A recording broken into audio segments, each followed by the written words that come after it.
आप सभी को अक्षय तृतीया की बहुत सारी शुभकामनाएं। तो आज हम फिर से बात करेंगे इस त्योहार से रिलेटेड साइंटिफिक, स्पिरिचुअल और रिलीजियस बातों के बारे में। अक्षय तृतीया का ये त्योहार वैशाख मास की शुक्ल पक्ष की तृतीया को मनाया जाता है, जिसे हम आखा तीज के नाम से भी जानते हैं। इस दिन का बहुत ही ज़्यादा महत्व है, इवन साइंटिफिक और एस्ट्रोलॉजिकल पॉइंट ऑफ व्यू से, क्योंकि आज के दिन प्लैनेट्स की पोजीशन कुछ ऐसी रहती है कि दोनों सन और मून अपने ब्राइटेस्ट और फुल पावर मोड में रहते हैं। पीयूष धारा, जो ज्योतिष शास्त्र की सबसे मानी जाने वाली बुक है, उसके अनुसार भी आज अक्षय तृतीया के दिन सूर्य, चंद्र और वीनस ये तीनों ही अपनी अपनी पोजीशंस के हिसाब से, जो उनकी सबसे ज़्यादा पावरफुल पोजीशन है, उस पे रहते हैं। अब ये तो हम जानते ही हैं कि हर एक इंसान की बॉडी में सूर्य नाड़ी और चंद्र नाड़ी होती हैं, और आज के दिन ये सबसे बेस्ट है कि मेडिटेशन के द्वारा हम अपनी इन दोनों नाड़ियों को बैलेंस करें, क्योंकि सूर्य नाड़ी को जो कंट्रोल करते हैं भगवान सूर्य, और चंद्र नाड़ी को कंट्रोल करने वाले चंद्र देवता, दोनों ही अपना पूरा योगदान देंगे सूर्य नाड़ी के द्वारा हमारी आत्मिक बल प्रदान करने के लिए, और चंद्र नाड़ी के द्वारा हमें इमोशनल स्टेबिलिटी देने के लिए। ये पूरे साल में सिर्फ एक ही बार होता है जब सूर्य, चंद्र और वीनस इन पोजीशंस पे होती हैं, इसीलिए इनकी पोजीशंस की वजह से अर्थ पे बहुत सारी पॉजिटिव वाइब्रेशंस होती हैं दिन भर। शायद इसी वजह से अक्षय तृतीया को मुहूर्त नहीं देखा जाता, पूरा दिन ही शुभ मुहूर्त है। हिंदू धर्म के अनुसार जो 3.5 मुहूर्त सबसे पावन माने गए हैं, उनमें अक्षय तृतीया बेस्ट है। इसी के साथ साथ गुड़ी पाड़वा या बैसाखी, दशहरा और दिवाली पाड़वा भी शुभ माने जाते हैं, जिसमें दिन भर ही मुहूर्त नहीं देखा जाता, क्योंकि ये पूरा दिन ही शुभ मुहूर्त का होता है। इस दिन सभी जीव जंतुओं की, सभी लाइव्स की, चाहे वो पशु पक्षी हो, चाहे वो पेड़ पौधे हो, इंसान हो, कोई भी हो, उनकी कलेक्टिव एनर्जीज यूनिवर्स के साथ में एक सिंक में होती है, और इसीलिए आज पेड़ों को भी पानी देना बहुत शुभ माना जाता है, जिसके के कारण हमें ऑक्सीजन ज़्यादा से ज़्यादा मिले। और साइंटिफिक मान्यता के अनुसार जो पीपल का पेड़ है, वो सुबह और रात दोनों ही समय ऑक्सीजन प्रदान करता है, इसलिए माना जाता है कि आज के दिन पीपल के पेड़ को ज़रूर पानी देना चाहिए, वो भी तांबे के लोटे में, क्योंकि तांबे के कलश या तांबा एक ऐसा धातु है जिसमें कि कोई भी रखी हुई चीज बहुत शुद्ध हो जाती है। तो अगर हम आज के दिन शुद्ध पानी पेड़ों को प्रदान करते हैं, तो उनसे ही शुद्ध वायु भी हमें प्राप्त होती है। और ऐसा माना जाता है कि अक्षय तृतीया के दिन किया गया कोई भी कार्य हमें अक्षय यानी कि अनएंडिंग सक्सेस देता है। क्षय का अर्थ है खत्म होना, और अक्षय इसके विपरीत है, जो कि हमेशा चलता रहे, निरंतर चलता रहे, अविरल रहे, माँ गंगा की तरह। अच्छा, क्या आप जानते हैं कि अक्षय तृतीया के दिन ही गंगा माता इस धरती पे आई थी? जी हाँ, ये वही दिन है, गंगा अवतरण का दिन। अगर ऐसे हम सोचते जाए तो अक्षय तृतीया बहुत सारे कारणों से बहुत ज्यादा महत्वपूर्ण माना गया है।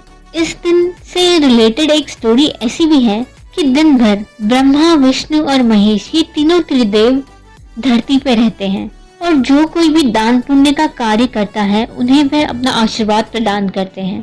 पुराने समय में एक बहुत ही बूढ़े और बीमार रहने वाले वैश्य जाति के धर्मदास नामक एक व्यक्ति हुआ करते थे। उन्हें किसी ने अक्षय तृतीया की कहानी सुनाई और अक्षय तृतीया के महत्व के बारे में भी बताया। तभी से वो दान धर्म का कार्य करने लगे, और अक्षय तृतीया के दिन तो बिना चूके उनसे जितना भी बन पड़ता था, उसके हिसाब से वे दान धर्म करते थे। अपनी यथाशक्ति वो किसी को भी घर से भूखा नहीं जाने देते थे। इसी पुण्य के कारण उनके अगली लाइफ में वो राजा कुशावती के नाम से प्रसिद्ध हुए। राजा कुशावत ने अपने पूरे कार्यकाल में इतने यज्ञ किए और इतने दान धर्म के कार्य किए कि उनसे प्रसन्न होकर अक्षय तृतीया के दिन माना जाता है कि वे जब भी यज्ञ का कार्य करते थे तब त्रिदेवों को भी धरती पे आना पड़ता था उनके यज्ञ में शामिल होने। अपनी स्वेच्छा से यज्ञ में शामिल हुए, यज्ञ में दान धर्म करने वाले हर एक व्यक्ति को आशीर्वाद प्रदान करने, और यही प्रथा आज तक जारी है। इसीलिए माना जाता है कि आज के दिन, अक्षय तृतीया के दिन, विशेष आशीर्वाद रहता है इन त्रिदेवों का। अब चूंकि गंगा अवतरण भी इसी दिन हुआ था, इसलिए यमुनोत्री और गंगोत्री इन दोनों टेम्पल्स के द्वार भी डिवोटीज के लिए आज ही के दिन खोले जाते हैं। टेम्पल से याद आया, जगन्नाथपुरी की रथ यात्रा तो हम सभी ने सुनी है। तो इस रथ यात्रा के लिए यूज किए जाने वाले रथ जो हर साल नए बनते हैं, उन्हें बनाने की प्रिपरेशंस भी आज यानी अक्षय तृतीया के दिन से ही चालू की जाती है। आज खरीफ सीजन का स्टार्टिंग भी माना जाता है, जिस दिन सीड्स को खेतों में रोप करके यह कामना की जाती है कि सारे खेत लहलहाते हुए हरे भरे और बहुत सारे धनदान्य देने वाले हों। इसलिए आज का दिन साइंटिफिक, रिलीजियस और डे टू डे लाइफ से भी महत्वपूर्ण है। आज अगर किसी भी नई आराधना को हम स्टार्ट करते हैं, किसी भी मंत्र को सिद्ध करने के लिए, तो वो हमारे लिए लाइफ लॉन्ग सिद्ध हो जाता है और वो मंत्र हमें लाइफ लॉन्ग अक्षय सिद्धि प्रदान करता है। क्योंकि जैसा कि मैंने आपको पहले बताया, आज यूनिवर्स अपने फुल पावर में है, इसलिए हम यूनिवर्स से आज जो भी मांगेंगे वो हमें 100 फोल्ड्स में रिटर्न बैक करेंगी। ये श्लोक तो आप सभी ने सुना ही होगा। शांताकारं भुजगशयनं पद्मनाभं सुरेशं विश्वाधारं गगनसदृशं मेघवर्णं शुभांगं लक्ष्मीकान्तं कमलनयनं योगविज्ञानगम्यं वन्दे विष्णु भवभयहरणं सर्वलोकैकनाथं। तो इसी श्लोक के अनुसार ब्रह्मा, विष्णु, महेश इन तीनों की कृपा तो है ही अक्षय तृतीया के दिन, पर साथ ही साथ विशेषतः माता लक्ष्मी और उनके ट्रेजरर कुबेर देव की भी आज विशेष कृपा है।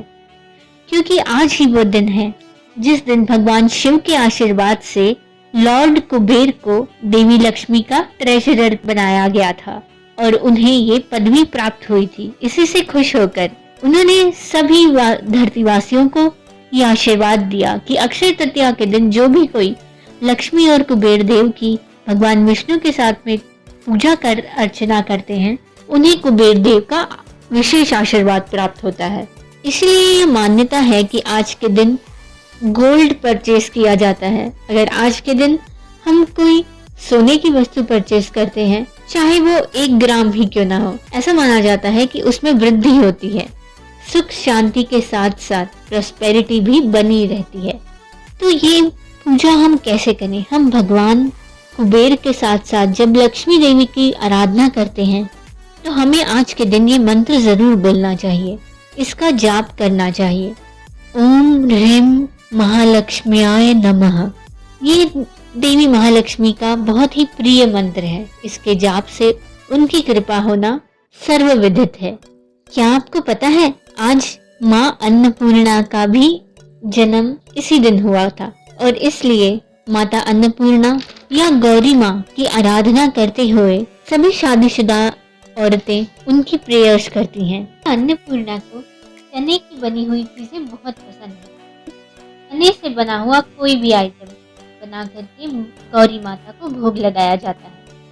क्योंकि ये गंगा अवतरण का भी दिन है, इसलिए इसे पितरों की शांति के साथ भी जोड़ा जाता है। माता गंगा के धरती पे अवतरण के लिए भगीरथ ने अथक प्रयास किए, जिसके बाद ही उन्हें ये सफलता मिली। कि वे गंगा जी को धरती पे ला सकें अपने पितरों की शांति के लिए। इसी कारण से आज का दिन विशेषतः पितरों की शांति के लिए भी महत्व रखता है।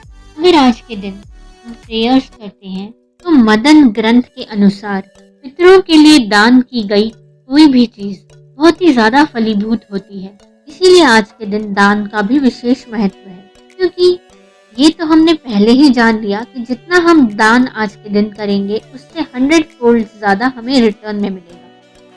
लेकिन पितरों के लिए जो आज के दिन हम दान करते हैं उसके रिटर्न में हमें अपने पितरों का हमेशा के लिए आशीर्वाद प्राप्त होता है। पितरों को शांति मिलती है और हमें उनका आशीर्वाद।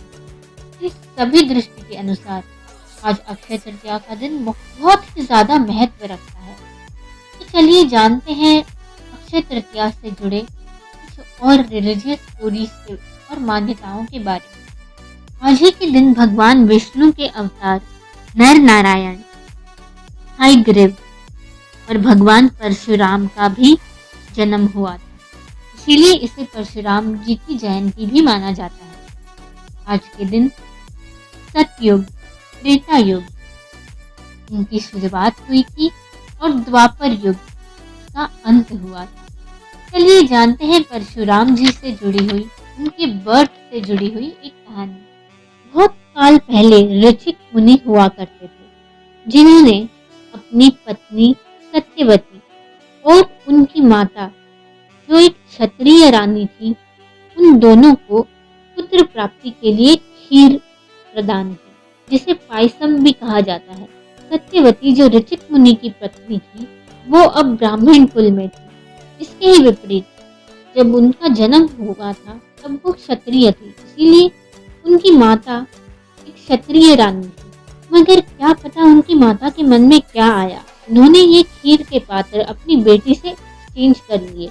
जो खीर का पात्र देवी सत्यवती को ग्रहण करना था वो उनकी माता ने ग्रहण कर लिया और इसीलिए उनको दिए गए आशीर्वाद भी आपस में एक्सचेंज हो गए।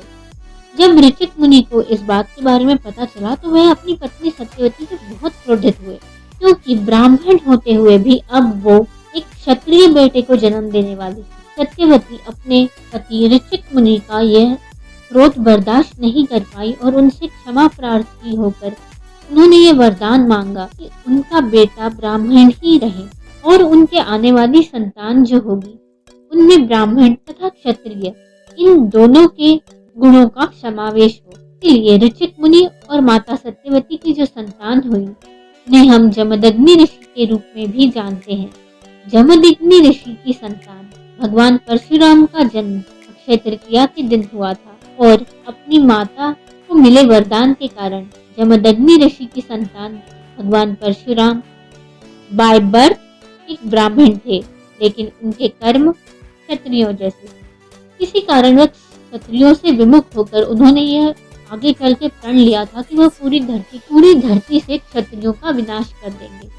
तो चलिए आगे बढ़ते हैं और जानते हैं कुछ और विशेषताएं अक्षय तृतीया के बारे में।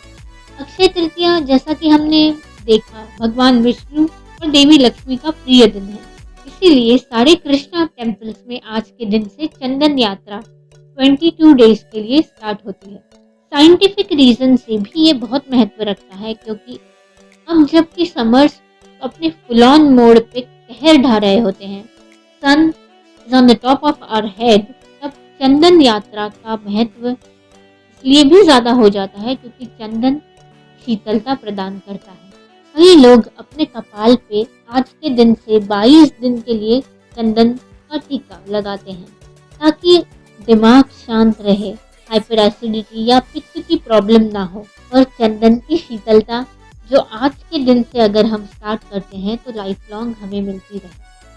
अच्छा, एक बात तो बताना मैं भूल ही गई आपको, क्योंकि ये भगवान विष्णु का बहुत ही प्रिय दिन है, तो देवी लक्ष्मी के श्लोक के साथ साथ हम भगवान विष्णु को प्रसन्न करने के लिए ओम नमो भगवते वासुदेवाय इसका जाप भी कर सकते हैं। भगवान श्री वेद व्यास ने जो महाभारत काव्य की रचना की थी उसका लेखन भी श्री गणेश जी के द्वारा आज अक्षय तृतीया के दिन ही आरंभ हुआ था। महाभारत में वर्णित अक्षय पात्र जो सूर्य देवता के द्वारा युधिष्ठिर को दिया गया था और युधिष्ठिर के द्वारा द्रौपदी को, वो भी उन्हें आज ही के दिन प्राप्त हुआ था। इस अक्षय पात्र में रखा खाना कभी खत्म नहीं होता था जब तक कि सब लोग खाना ना खा ले। और चूंकि सबसे आखिर में द्रौपदी जी इसका सेवन करती थी, इसलिए द्रौपदी के खाना खाने तक अक्षय पात्र में हमेशा ही खाना भरा पूरा रहता था। आज के दिन की एक्सपोनेंशियल पावर इस स्टोरी से भी हमें पता चलती है कि भगवान श्री कृष्ण और सुदामा का मिलन भी अक्षय तृतीया के दिन ही हुआ था। सुदामा ने हालांकि भगवान कृष्ण को कभी अपनी इच्छा अपने मुंह से जाहिर नहीं की, लेकिन फिर वे तो भगवान हैं, अपने भक्तों के मन में रखा हुआ सब कुछ जान जाते हैं। और सुदामा जो बहुत ही ज़्यादा गरीब थे, वो अपनी फैमिली को खुश करने के लिए, उनका भरण पोषण करने के लिए चाहते थे कि उनके पास में थोड़ी बहुत धनराशि आ जाए। लेकिन श्री कृष्ण ने उन्हें ऐसा वरदान दिया कि अक्षय तृतीया को मिलने के कारण वो एक्सपोनेंशियल फॉर्म में कन्वर्ट हो गया और उन्हें एक राजा जैसा महल और राजा जैसी प्रॉस्पेरिटी मिल गई। अपने परम मित्र श्री कृष्ण को उन्होंने बस थोड़े से चावल खिलाए थे और इसके रिटर्न में भगवान श्री कृष्ण ने उन्हें लाइफ लॉन्ग प्रॉस्पेरिटी प्रदान की। जैनिज्म में भी अक्षय तृतीया बहुत महत्वपूर्ण है, क्योंकि जैनियों के पहले तीर्थंकर भगवान आदिनाथ, इन्होंने पूरे 1 साल तक तपस्या करके बिना आहार ग्रहण किए मेडिटेशन किया। और जब उन्होंने आहार ग्रहण किया, उनका पहला आहार अक्षय तृतीया के दिन ही मॉडर्न डे हस्तिनापुर में एक राजा के घर पे शुगर केन जूस के रूप में हुआ। क्योंकि ये तो हम जानते ही हैं कि इन दिनों बहुत ज़्यादा होती है, गर्मी बहुत ज़्यादा होती है, तो अपना व्रत खोलने के लिए जो पहला आहार उन्होंने चूज किया वो था शुगर केन जूस। इसलिए आज का दिन जैन धर्म के हिसाब से भी बहुत महत्वपूर्ण रखता है। आज तो ये कर्म भूमि है, पर कई कल्पों पहले ऐसा नहीं था। कई कल्पों पहले ये भोग भूमि थी, जहाँ पे लोग हमेशा ही सुखी रहते थे। और कल्प वृक्ष से, जिसे विश फुलफिलिंग ट्री भी माना जाता है, उन ट्रीज से चर्च करके लोगों को जो चाहिए था वो मांग लेते थे और इसके बदले वो उन ट्रीज की देखभाल करते थे। तो क्यों ना हम भी ये संकल्प लें आज के दिन हम एटलीस्ट एक ट्री प्लांट करें, ताकि आगे हमें इससे एक्सपोनेंशियल ट्रीज मिल जाए। अब ये कैसे होगा ये तो मैं नहीं बता सकती, मगर ये ज़रूर जानती हूँ आज के दिन हम जो भी करेंगे उसका हमें एक्सपोनेंशियल वे में रिटर्न मिलेगा। तो भैया और कुछ नहीं, तो चलिए हम अपने एडवांटेज के लिए ही ट्रीज प्लांट कर लेते हैं, क्योंकि ऑक्सीजन का इम्पोर्टेंस तो आज हम सब लोग जान ही चुके हैं। तो let's not waste today, let's plant a tree. ये कामना करते हुए कि अक्षय तृतीया का ये दिन सभी के लिए मंगलमय हो और जिससे भी जो भी चाहिए उनकी वो कामना पूर्ण हो जाए। इसलिए हमारे चैनल सचिशा की ओर से हमारे सारे व्यूअर्स को अक्षय तृतीया की ढेरों शुभकामनाएं। आप हमेशा स्वस्थ रहें, मस्त रहें, आपका परिवार खुशहाली से भरा हुआ और धन धान्यों से परिपूर्ण रहे। सर्व बाधा विनिर्मुक्तो धन धान्य सुतान्वितः मनुष्यो मत प्रसादेन भविष्यति न संशयः। अर्थात देवी लक्ष्मी के आशीर्वाद से कोई भी सभी बाधाओं से मुक्त हो जाएगा तथा धन धान्य एवं संतान से संपन्न का परिवार होगा। इसमें अनेक भी संशय नहीं है। तो फ्रेंड्स, आप सभी को अक्षय तृतीया की बहुत सारी शुभकामनाएं। See you next time. Until then, do keep watching. Do subscribe our channel. If you like this video, आप इसे अपने फ्रेंड्स और फैमिली के साथ में शेयर करना ना भूलें और सब्सक्राइब के साथ साथ जो बगल में बेल आइकन है उसे भी ज़रूर प्रेस कीजिए, ताकि हम जब भी नए वीडियोस डालें तब उसका नोटिफिकेशन आपको तुरंत मिल जाए और आप हमारे कोई भी वीडियोस मिस ना करें। Bye bye, take care.